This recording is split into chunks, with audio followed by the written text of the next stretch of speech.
Assalamualaikum warahmatullahi wabarakatuh. Di sini kami dari kelompok 4 akan membahas tentang topik perhitungan waktu maghrib dan isya. Dan di sini kita ada di kelompok saya ada Mbak. Saya Putri Mutiara. Saya Rais Mutiara. Dan saya Fitri Sukunazuma. Kami dari kelompok 4. Sebelum kita beranjak ke materi ini, ada beberapa data yang harus kita perlukan untuk menghitung awal waktu hisab sholat. Dalam melakukan hisab awal waktu sholat, baik subuh, duhur, asar, dan maghrib, yang harus diperhatikan adalah data-data yang harus terkumpul itu ada lintang tempat, kemudian yang kedua ada bujur tempat, ketiga ada deklinasi matahari, yang keempat ada equation of time atau perata waktu, yang kelima ada tinggi matahari, yang keenam ada tinggi tempat, dan 8 adalah ada koreksi waktu daerah. Dan yang kesembilan adalah ikhtiyat. Ikhtiyat itu adalah waktu hati-hati atau tambahan waktu ketika kita sudah menghitung awal waktu sholat itu tadi.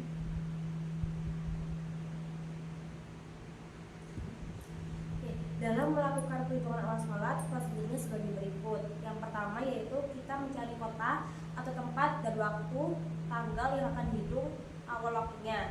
Nah, kita menghitung di Surabaya waktu Isya tanggal 19 Juni 2025. Diketahui data lintang dan bujur tempat. Untuk mengetahui data lintang dan bujur tempat, pengamatan bisa dilihat di langlot.net. Lalu yang ketiga ini diketahui data matahari. Untuk mengetahui data matahari bisa dilihat dari HTTPS Stellarium. Oleh karena bujur jam terletak pada 105 derajat timur, maka WIB berada pada zona plus 7 jam atas GMT. Artinya jam WIB lebih dahulu 7 jam dibanding jam GMT. Dengan demikian, data deklinasi matahari untuk awal waktu sholat antara lain duha pukul 6 WIB, lalu syuruk pukul 5 WIB, subuh 4 WIB, zuhur 12 WIB, asar 15 WIB, maghrib 18 WIB, isya 19 WIB. Lalu karena kita berada pada zona plus 7 GMT, maka lebih dulu 7 jam.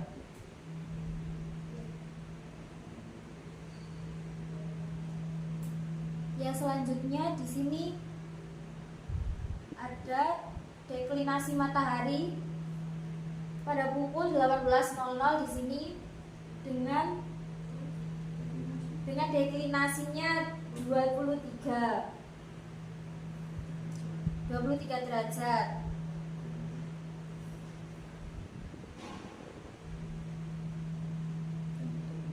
Dan untuk mengetahui data EOT bisa dilihat di sini di link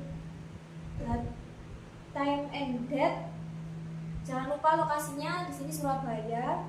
Rumus yang digunakan untuk mencari EOT, rumus EOT ini EOT sama dengan pukul 12.00 dikurangi solar noon. Kenapa jam 12.00?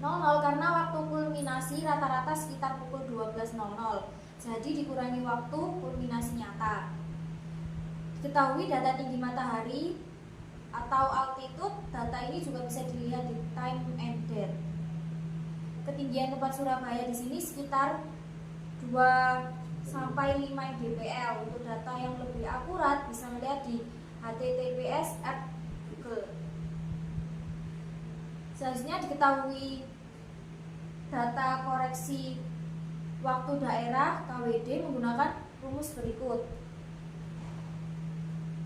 KWD sama dengan bujur daerah standar dikurangi bujur tempat dibagi 15. Dengan data yang diketahui bahwa WIB sama dengan 105 derajat bujur daerah standar. Nah, di sini kita akan menghitung ya waktu awal sholat isya. Nah, ini pada tanggal 19 Juni 2025. Kan kita sudah mengetahui di sini sudah ada beberapa data ya yang sudah saya tulis terkait bintang Surabaya itu -7,15 titik, bujur Surabaya 112 derajat 45 titik. Kemudian di sini ada tinggi tempat adalah 5 meter ya, dan 5 meter ini akan dijadikan derajat dengan rumus 1,76 dikali 5 meter dibagi 60 dan sama dengan ini hasilnya 0 derajat, 3.56,13 milisecond. Dan kemudian di sini ada H. Dan H di sini adalah rumus tinggi matahari. Nah, kalau misal maghrib itu adalah minus 1 derajat. Nah, kalau isya itu minus 18 derajat. Dan ada beberapa waktu tertentu untuk menghitung rumus H ini. That's it. Dan kemudian di sini ada data deklinasi matahari ya. Deklinasi matahari pada isya 19 Juni 2025 pukul 18.00 itu adalah 23 derajat, 25 menit, 45,4 second. Kemudian di sini ada KWT ya. KWT di sini adalah min 31 menit, 0 second. Nah, ini didapat dari rumus yang di atas ini. 105 derajat dikurangi 112, 4,5 ini adalah bujur Surabaya, kemudian dibagi 15 dan hasilnya menjadi min 31 menit 0, second. Kemudian di sini ada data EOT juga. Data EOT di sini adalah 30 menit ya. Nah, 30 menit ini berasal dari rumus yang di atas ini. 12.00 ini adalah kulminasi waktu standar dikurangi 11.30 adalah hasil dari solar moon pada tanggal ini, pada tanggal 19 Juni ini, data mataharinya, data solar moonnya. Oke.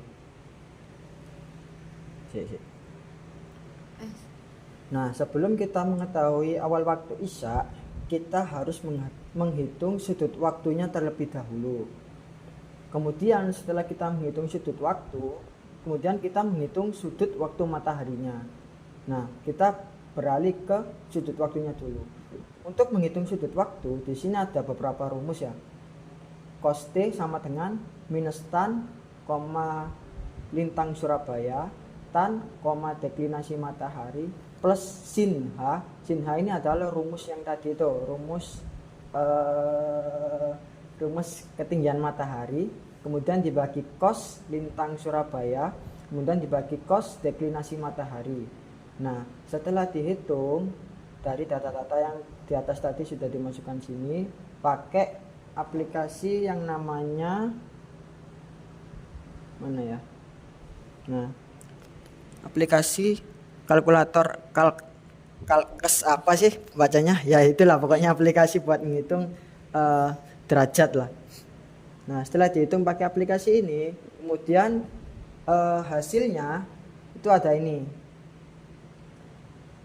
Setelah tadi dihitung semuanya, kemudian hasil sudut waktunya adalah 106 derajat, 26 menit, 59,19 second. Nah, setelah mengetahui hasilnya yang ini, kemudian dikonversi lagi pakai sudut waktu matahari. Jadi T ini adalah sudut waktunya dibagi 15. Jadi sama dengan T-nya sudut waktunya kemudian dibagi 15 dan hasilnya adalah 7 derajat, 6 menit, 5,09 second.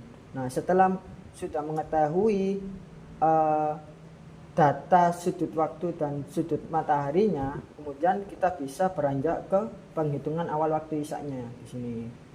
Nah, untuk rumusnya itu awal waktu isya ini adalah 12 ini adalah kulminasi dikurangi acquired of time plus ditambah T-nya, hasil T-nya ini tadi 7,6 ini, kemudian ditambah KWT hasil yang tadi ini, terus ditambah I itu ikhtiyat, waktu hati-hati.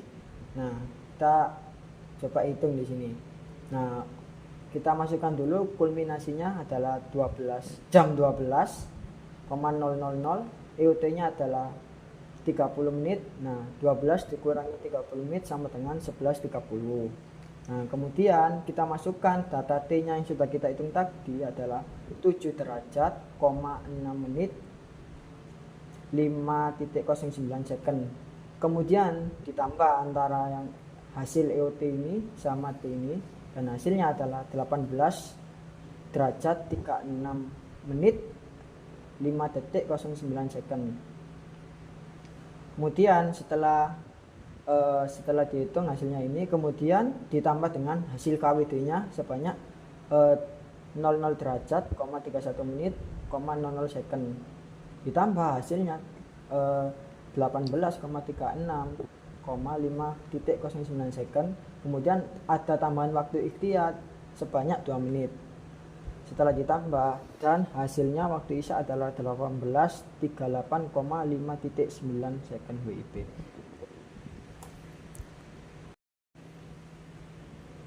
Dan kemudian di sini ada perhitungan waktu sholat maghrib. Sebenarnya rumusnya itu sama, cuma ada perbedaan sedikit di penghitungan sholat maghrib di sini. Yang membedakan itu adalah cuman rumus ketinggian mataharinya saja. Kalau di isya di sini kan tadi ada -18.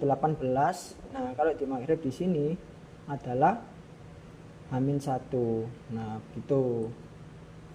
Untuk rumusnya itu kurang lebih sama. Yang membedakan cuma -1-nya dan pembagian waktunya. Mungkin itu saja untuk penghitungannya. Oke, cukup sekian presentasi dari kami kelompok 4. Apabila ada salah kata maupun kesalahan mungkin bisa dikoreksi. Terima kasih atas waktunya. Assalamualaikum warahmatullahi wabarakatuh.